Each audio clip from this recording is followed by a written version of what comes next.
JJ, you guys have been really good in crunch time, especially through this stretch. How much do you look at just simply the missed free throws versus some of the other stuff and down the stretch? Would have to go rewatch every possession there in the last couple minutes. Overall, I felt comfortable with our execution up until the missed free throws and the Wagner three. I would say don't quote me on that, but it's just a general thought right now. I'd have to go look at every possession, but thought we executed our reds. I thought not like we were conceding layups. We had the timeouts. We,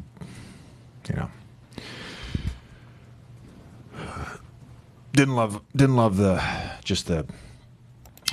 thought process and the mindset when Wagner hit the three, because we talk all the time about just our ISOs. Like we don't want to allow threes in ISOs. Obviously late game especially. A small thing on the last play. We got two options on that play. We got to one of them. Small thing, could have been a little bit better just in a quick rewatch. But overall, I'll live with the execution outside of the missed free throws in the Wagner three. JJ, felt like they really got back into the game in the third quarter when they outscored you guys by 8. What did you see in that frame that kind of swung things coming out? Yeah, we didn't. They disrupted the flow, as zone can do sometimes. You can disrupt the sort of the flow of the game. They were having a hard time stopping us.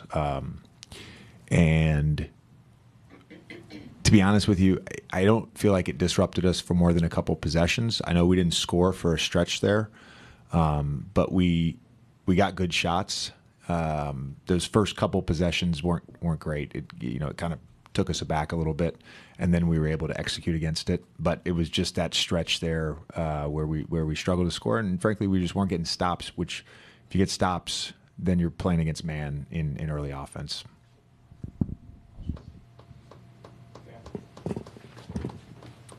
JJ, I asked you pregame about the physicality. How did you think that sort of played out? Particularly, you had a guy like Mo Wagner. It felt like at times throughout the game when you had chances to maybe extend a lead, like it seemed like he was able to exert his physicality at times. Yeah, I thought our guys competed and were physical.